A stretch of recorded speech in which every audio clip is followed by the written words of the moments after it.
When we were sharing, just a little bit of passage came to my mind. I want to share it with you. Hebrews 11, we've mentioned this before, and I love what someone mentioned. I'm not sure if it was Nate or someone mentioned something about like Jesus is good no matter what the test results show.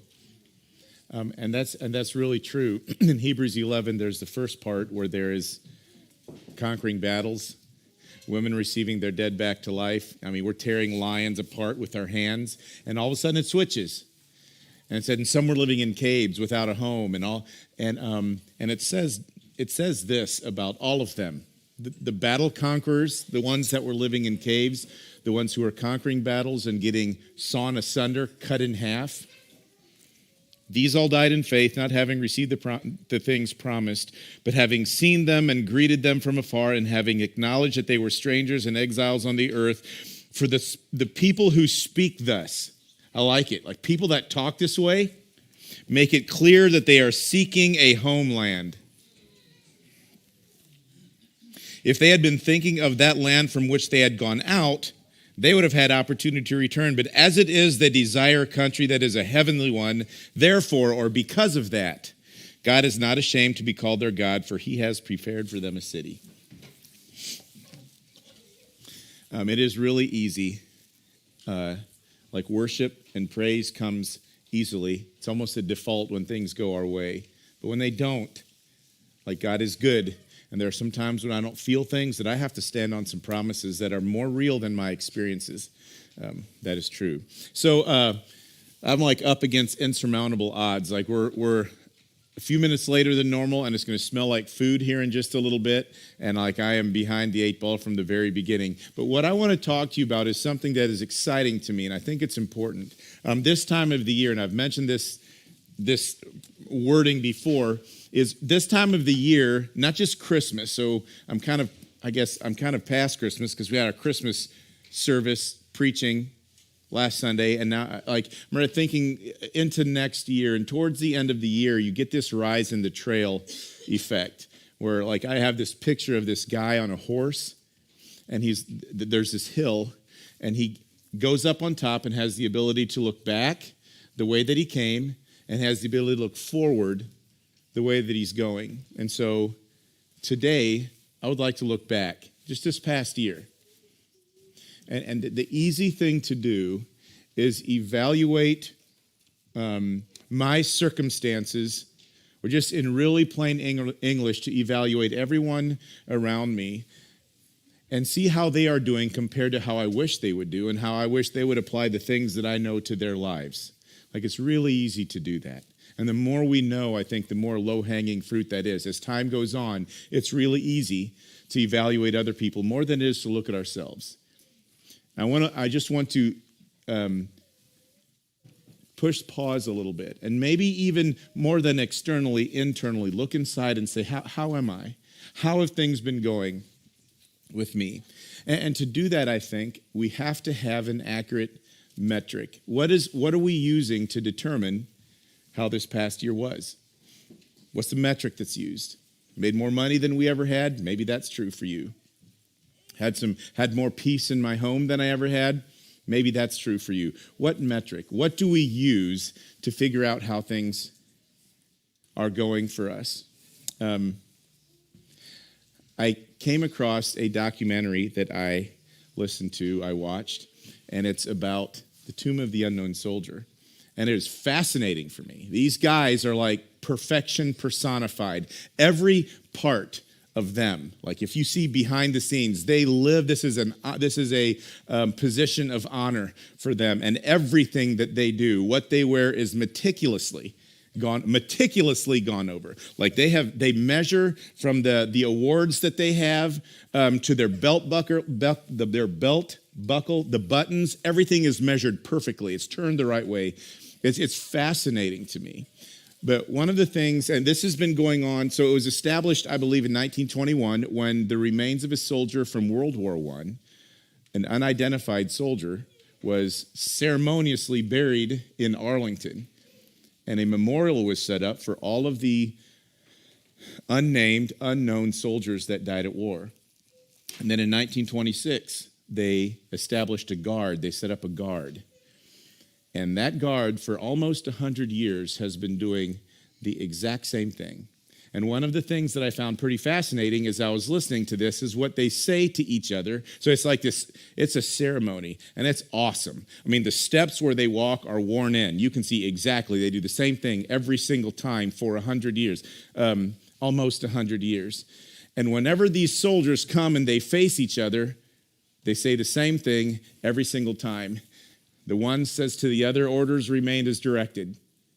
That means nothing's changed. Nothing's changed. We are to do exactly what we have been doing. And then the other soldier acknowledges it. Orders acknowledged. Over and over and over again. They know what their orders are. They speak it. They acknowledge it. And then they live it out. So the thing that came to my mind is, how do they know if what they are doing lines up with what they're supposed to? They understand their orders and they live them out. And for us as believers, over 2,000 years ago, Jesus sat down with his disciples, last message he was going to preach, last time together, and he talked to them and he gave them their orders. And he said, you're to love people the way that I loved. The way that I loved you. The way that I was inclusive, the way anyone in any part of their life was able to come into my presence and receive what I have for them, you're supposed to love that way. Peter, Matthew, The Chosen kind of gives us some pictures around some of these things. He says, you're supposed to love the way that I loved. And that way of loving is the most effective way to live out what he said next. Go and make disciples. It's called the Great Commission. Take everything that I've commanded you and teach it to other people and make disciples. In Jerusalem, in your home city, Everton, Harrison, Lead Hill, Bergman, wherever you live, home city, Judea, Boone County, Arkansas, whatever it is, a little bit bigger, and to the ends of the earth. Everywhere that you go, these aren't just things that you do. We absorb this into us. It's who we are. Everything that we do is colored by these commands. So the word commission is basically a trust. When we bring Lance and Stephanie up here and we commission them to lead and to pour into our children on Sunday morning and to lead that part of our church, we are giving them a trust. And we're saying, we're entrusting you to live out what this commission asks you to do. And the orders are acknowledged. This commission is about a trust. Jesus trusted us, his disciples, with love the way that I love and make disciples. And I want to use that plumb line for looking back over this past year. How did we do? How did you do? I don't mean that in a condemning way at all. Your flesh is going to say, oh, we should do more. There's never anything that you can do to appease your flesh. It will always keep you lacking peace by flogging you into better performance. But how did you do? Jesus is trusting it to us. And whether you are, I think there is so much made of the gospel of atonement. And like I mentioned earlier, it cannot be overstated. Jesus dying to give you peace and freedom and to save you from hell cannot be overstated. But one of the things that I think we give ourselves a lot of leeway on is I know that I should, but not yet. There should be things that I'm doing, and I will, but just not yet. And I believe that procrastination is just a series of no's. It is saying no, later, no, no, no, and we mean to get to it sometime. And I think that this command to make disciples is going to look different than what it may have historically. Where we live now, the post-Christian era, at least just in our area here, like buckle of the Bible belt kind of stuff, you may have to cleverly disguise yourself as a friend. And that's how this happens, right? But the command is there for each one of us. And so Moses found himself going through normal life, which at that time of his life, it was in the wilderness, watching his father's sheep, and then this event happened. Moses is walking along and he sees a burning bush, and we know this story, and then Jesus speaks to him. The Lord said, I have indeed seen the misery of my people in Egypt. I have heard them crying out because of their slave drivers, and I'm concerned about their suffering. Moses, there had to be something inside of him that said, it's about time. Like, we have been praying for this. This has been our reality for years and years and years. It's about time.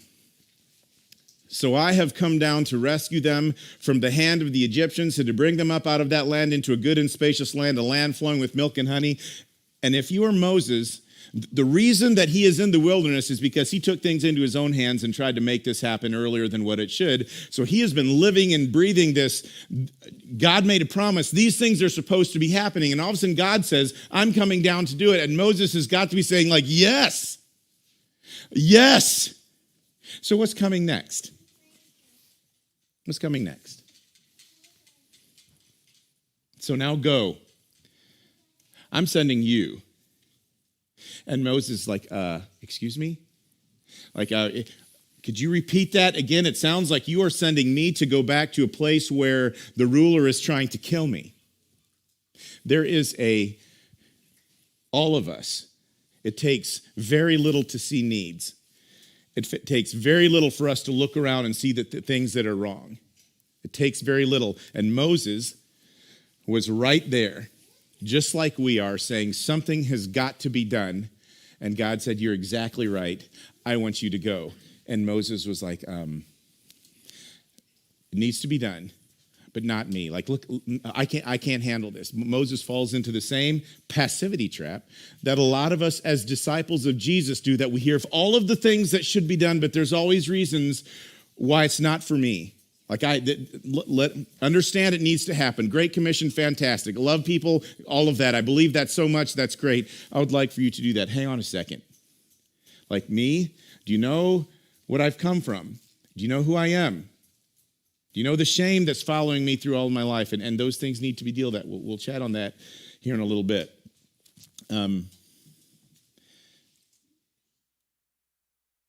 This is a picture. I came across this story. I came across this picture, and it was in a talk that Tim Tebow was giving. And I looked at this. This picture is gut-wrenching. This was taken in 1993 by a photojournalist named Kevin Carter. And he was at a town in Africa documenting the suffering that was there. And here was a little girl trying to get to a feeding station. And that buzzard knew the way these things usually end up, and it was just waiting there. It was waiting there. And Kevin, as the story goes, did some research on this, and as the story goes, he supposedly would chase the vulture away, and then he would just watch, and the vulture would come back up again, and he would chase the vulture away. And this picture, but he never did anything about this. He never helped, never stepped into a situation. This picture then, in 1994, earned a Pulitzer Prize. Like, this is listed in the 100 most influential or effective pictures ever. And you can easily see why. There's a need. Somebody needs to do something. Like, we need to do something, but Kevin's there, and there's all of these things. There's diseases. We've been warned not to step in. All of this stuff is supposed to happen. We're here to document. We're not here to make a difference. All of these things happen. And even though he was at like the most prestigious award that a photojournalist could have, 4 months after he received that award, he took his own life. Like the cost, evidently, and I'm not sure what all was going on here, but the cost of stepping into a situation and making a difference at the time appeared to cost more than just stepping back. But in the long run, it seems like it didn't. It cost so much more to stand back and say, hey, here's a need. Somebody else needs to do something. And for us, for Oasis Church, this is what it is. This is what it is across the world for disciples of Jesus, across the world. But I'm going to boil this down because my job is to lead us. That's what I'm called to do. The devil will do anything. He will do anything he can to keep you from stepping into a need that you see. He will do anything that he can to keep us from observing a need and thinking there's other people more gifted. There's people who are trained to do some of this stuff. Like, I don't know, what would I do with this child? What am I going to do with this?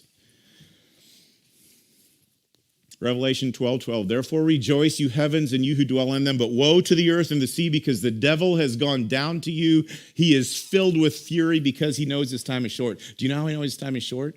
Because he believes every single word that's in the scripture. He knows them. He knows his time is short. And it might not look, if I always thought about it, I've said this before, one of my favorite movies ever, it may spook you out, I'm good with that, is The Lord of the Rings, The Return of the King. Last scene, one of the last scene, these little people from the Shire, they're like 3 feet tall, and they're these thousands and thousands of demonic-looking orgs or whatever they are, and they're going to kill them. And these little kids go screaming out across this battlefield. They know they're going to die, but it doesn't matter. It doesn't matter. There's something that they're supposed to do, and they will give up their lives for it. And to me, it's the devil. And I think sometimes if we would have an army of orgs coming at, if the demonic would look the way we would anticipate it looking, we would pick it up quicker. But it looks like an easy way out. Ron Hutchcraft uses the word seduction. It just looks like,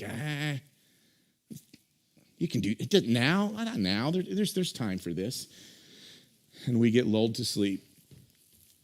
There's a few things that I have got down here, and I've gotten more on this. Sam, before I started preaching, said, how does it feel to preach, and you only have 15 minutes? So I'm just kind of pushing that to the side here. But I want to be to the point, and I don't want to stretch this out too long. There's a few things that I just thought in my mind. What are some things that keep us from stepping in? Oasis Church, all the different stories that we have. And I'm getting distracted here. There's the amount of life experiences, crazy life experiences, way over here.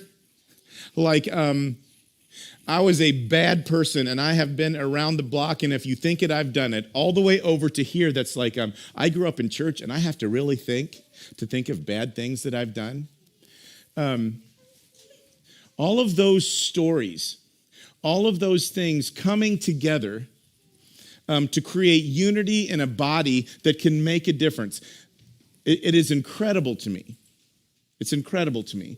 But the power that's there, the stories that each one of us has, the devil wants to do anything he can to sidetrack us from that.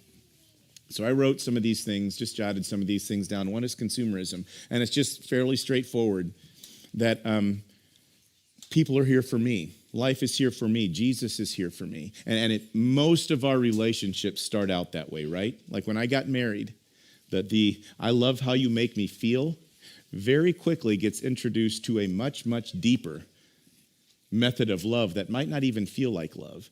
And when you're following Jesus, you just take all of my weight away. I love how this feels. Sooner or later, there's conflict that's introduced into that.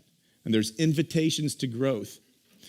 As you, and we just had our new member orientation, just letting you guys know what's important to us. As you come here, we don't want to be a church that is just full of people that are coasting. I don't want to be that either. We don't want to be that.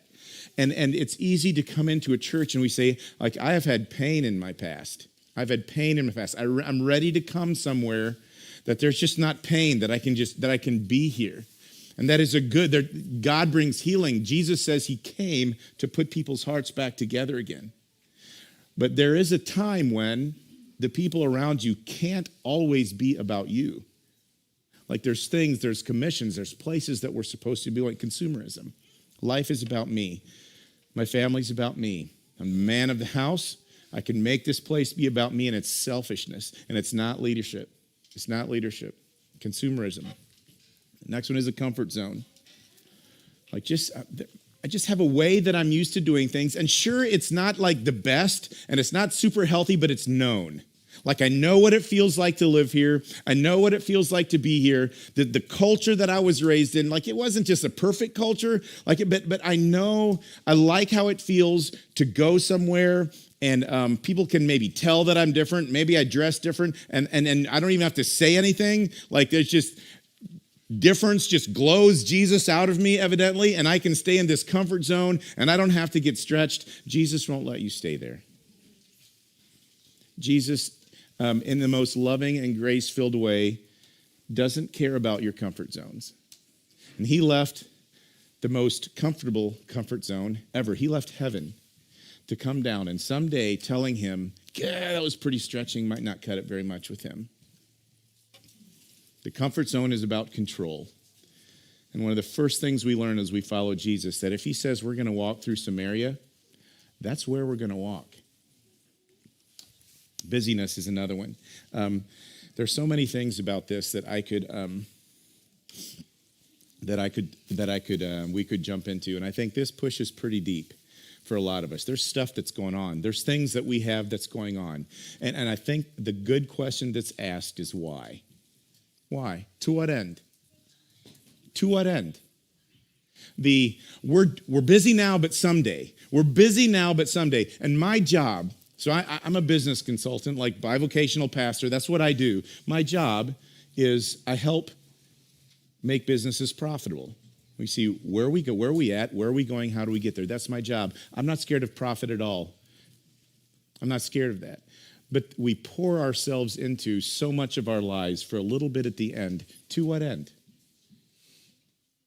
So the busyness that happens. I will do it someday. There's a verse in Haggai that I'm sure you guys are familiar with because we spend so much time marinating in that book. Let me read this to you. You expected much, but see, it turned out to be little. God is talking to his people, and the temple is in ruins. And he is saying, you poured yourself into stuff, and you were hoping that you were going to get something back out of it, and it actually underachieved. It didn't get you what it meant to. There's a client that I worked with this past week, and it's been awesome. He started out a few years ago not doing well at all. Business wasn't profitable. He was working really hard, and there wasn't much left on the bottom line, and we got that changed. And he is at a much different spot. And so I asked him, what does it feel like now compared to what it did then? He said, well, it's nice to be able to have some money to go and buy things so we're not tied. That part is awesome. So tell me about the worries. He's like, well, they may be a little different, but it feels a lot the same. It feels a lot the same as it did before, and some of them are even more. And then so I was like, what is the possibility that we're invited into something now? So we have this. We're doing well. Jesus is saying, okay, this isn't meant to fulfill you. What do you do with this now? That's the to what end that I'm asking. Why? Why are we doing this? You expected much, but see, it turned out to be little. What you brought home, I blew away. You blew away. Why would you do that? Why declares the Lord Almighty? That's a fantastic question. Here's why. Because of my house, which remains a ruin, while each one of you is busy with his own house. You've got stuff. You've got stuff that is so important to you, and what's important to me lies dormant while we're waiting for a different time, while we're working for a better time. We've all heard the little rhyme, only one life will soon be passed. Only what's done for Christ will last. I think it's so true. Busyness. And this is the one I mentioned earlier, just seduction. There's just things, man. There's just stuff, always. It's just there, low-hanging fruit. You can get something for cheaper than digging deep and all of following Jesus and all. It's so tiring. There's a battle all the time. Can I just put some rims on my truck and just enjoy something and not be there's constantly this low-hanging, dangling, glitzing fruit that you can just get something. There's just seduction. The world is there. It leans on you all the time. All of the time there's invitation. All the time there's invitation. That's why I think these rises in the trail are so important, because they allow us to reevaluate. 2 Timothy 4, this is Paul speaking to Timothy, and he's in prison. Do your best to come to me quickly, for Demas, because he loved this world, has deserted me. Just love the world. There's not all bad things, just stuff that takes us away from what we're supposed to be about. And this is the last one I want to end on this one, fear. And I like what Ryan said earlier. Fear, it plays what I'm going through right now into the future without the kindness of God. Fear will do that to us. Motivations. Why? Why the fear? Improper identity. Not understanding who we are. Taking our eyes off of Jesus and looking at myself. And I'm telling you, When you read Ephesians 2 and you hear words like security, do you know what that actually means in the Greek? It means security. You can be assured. You can be secure in it. There's no fear that's needed there. When you're reading about God's grace that covers over the things that you have done, it really means that. When you read in Colossians 2, who you are in Christ, it actually means that. It means that who you are, proper identity. Understanding, it's not about talking each one of us up until we think that we're awesome. Because what we mentioned this 100 times. What the gospel does is it says, yep, how you feel, what you believe about yourself, a lot of those things are true. And the moment that you feel that falling on you, the gospel swoops in and takes all of that weight away, and you're left with grace. Improper identity, pain. Just things in my past. Like I would step in and do something, but do you know what happened the last time I did? The last time I did, this didn't end well. This is a great quote. I came across this by another photojournalist, and they just had a compilation of a lot of different people. I'm not sure who said this. I'm not sure who to give credit for this. What all these commentators recognize, from the philosopher Lucretius to the scientist Beaker and to all the Marines fighting in wars today, is that emotion matters in war, and that the fear of pain is as much a weapon as physiological wounding might appear to be. What that means is us being afraid about getting hurt can be just as effective of keeping us on the sideline as getting hurt actually might. Fear. Man, if I step in, if I see a need and I step in, I can't go there. I can't go there. And this is part of what I believe. When you grasp the handle of the plow and you get halfway across the field and you turn around, I believe it's speaking to some of these things. When you start building a tower, the Bible says, count the cost. Do you understand that what you are saying is to become like Jesus? That's what we're saying yes to. Discipleship is that. And he is going to lead us through some hard things because that's what his desire is, to make us become like him. Isaiah 43. Forgetting the former things. What does that mean? Like all of the things that are the before. Like just, this is who I was. Forget those things. Like it's not, you can't just forget those things. It's not that easy. First of all, like Jesus wouldn't ask us to do something that he doesn't give us the power, doesn't give us access to do. Do things in the past need to be dealt with? Absolutely. If we don't, we reach into the past and those past things become our future. I always say that about blame. Whenever we blame where we are now on the past, blame reaches into the past and picks it up and puts it into the future, and it's waiting for you there. Forget the former things. Do not dwell on the past. Oasis Church. Do not dwell on the past. Do you know how I was raised? Do you know the church that I grew up in? Do you know the pain that I had? Do you know what was said to me by my father? Do you realize that I was sexually abused? There are stories here. Yes. Yes. Those things don't define you anymore. They don't have to control you. That whole it ran in the family till it ran into me, that thing can happen through the power of Jesus. And I love this verse. I love this verse. See, I am doing a new thing. Now it springs up. Do you not perceive it? Some of you are getting, like, we're either living in that, or for some, there's like this little taste, like something's happening inside of me. Like we always mention when we're asking you to do something here to serve at church, we say, hey, I'm going to say something. And if something springs up inside of you, like, yes, that is an outlet for my love for Jesus. We're not talking you into doing anything, but if as I say this, something jumps up inside of you, maybe you would want to consider doing this. This has that feel to it. Like I'm doing something new inside of you. Do you feel it? Do you feel it? I'm making a way in the wilderness and streams in the wasteland. Like God wants to do something inside of us that leaves the past in the past. Dealt with, forgiven, restitution made, whatever happens, the devil doesn't hold it over us anymore. And we're stepping into discipleship, loving people and fulfilling Christ's command of advancing the kingdom wherever you find it. Dads, we do it at the supper table.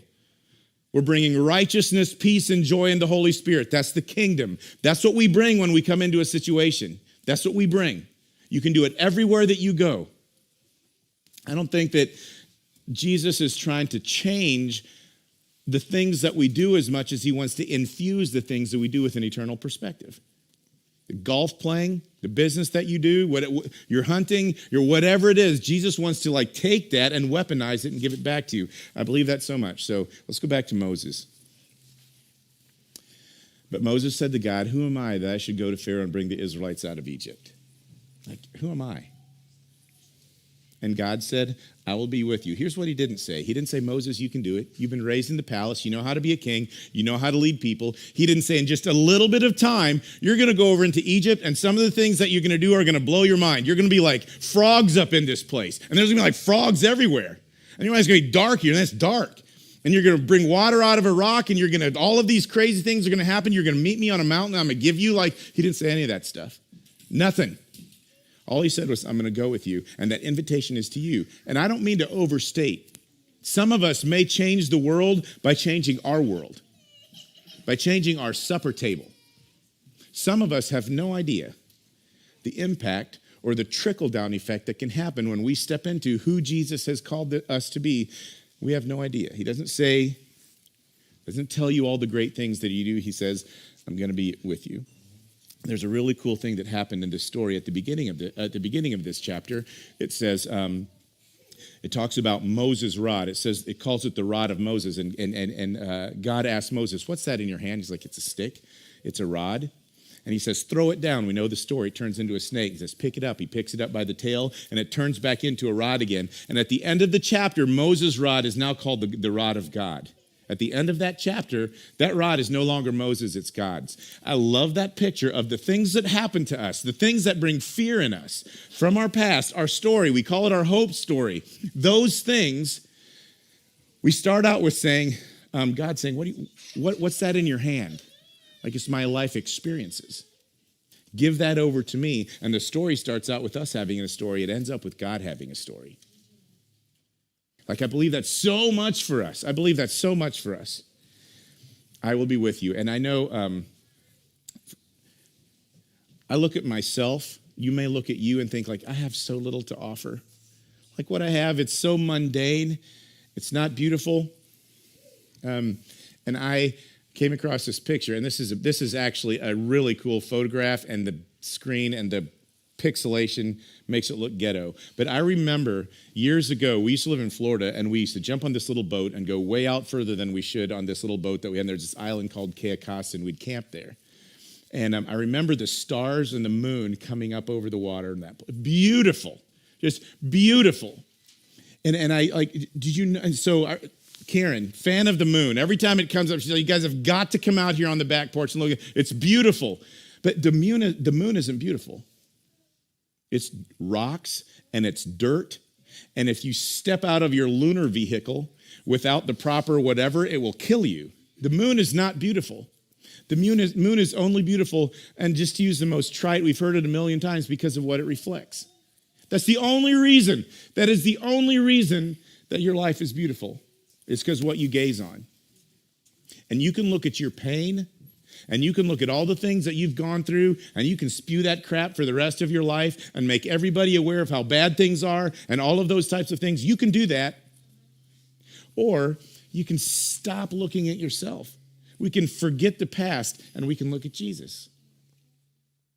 You can look at Jesus, and he can take that rod, that story, and he can make something beautiful. So there is an emotional side of that to me. There's also a command side of what Jesus does for us, which is, follower of Jesus, your orders remain as directed. It's not changed. 2,000 years, still the same. Our job, my job as a disciple, is to say, order acknowledged. And I do it.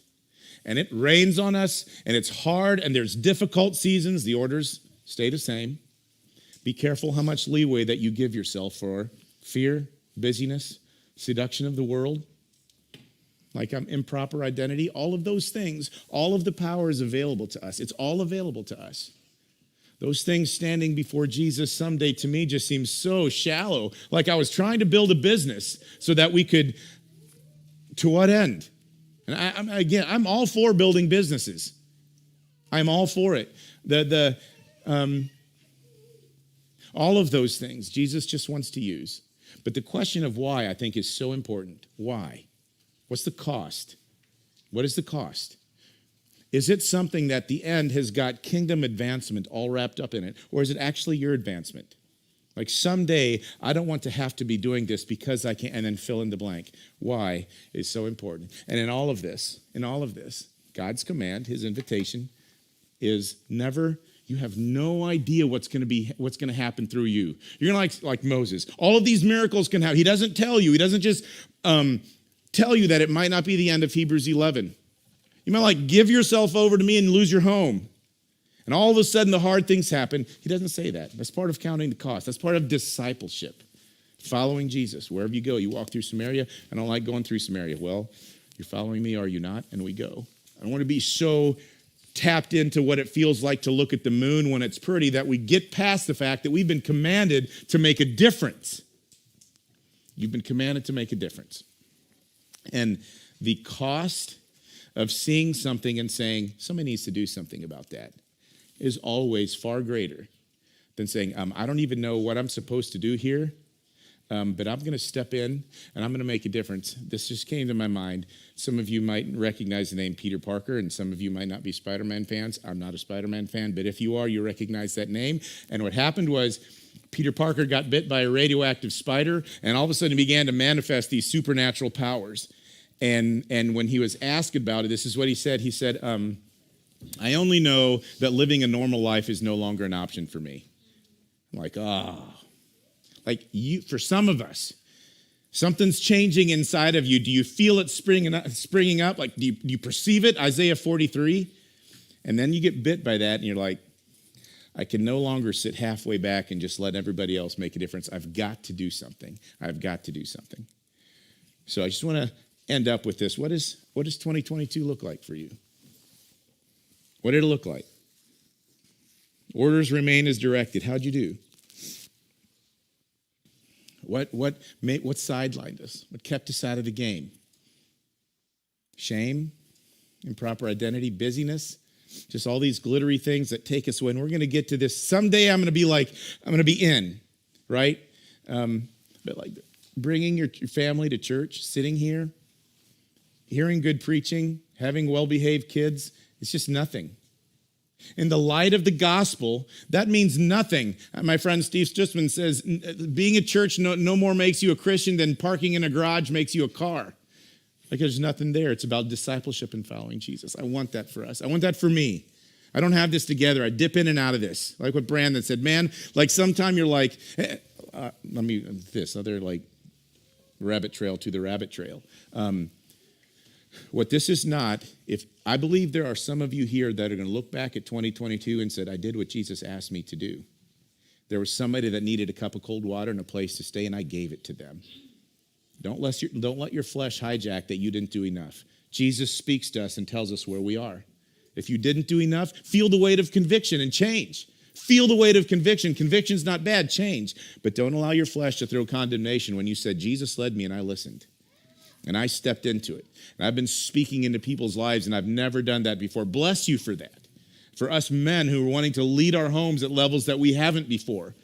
And we're imperfectly bungling forward, trying to give our wife a voice, and we're not used to doing those. Bless you for that.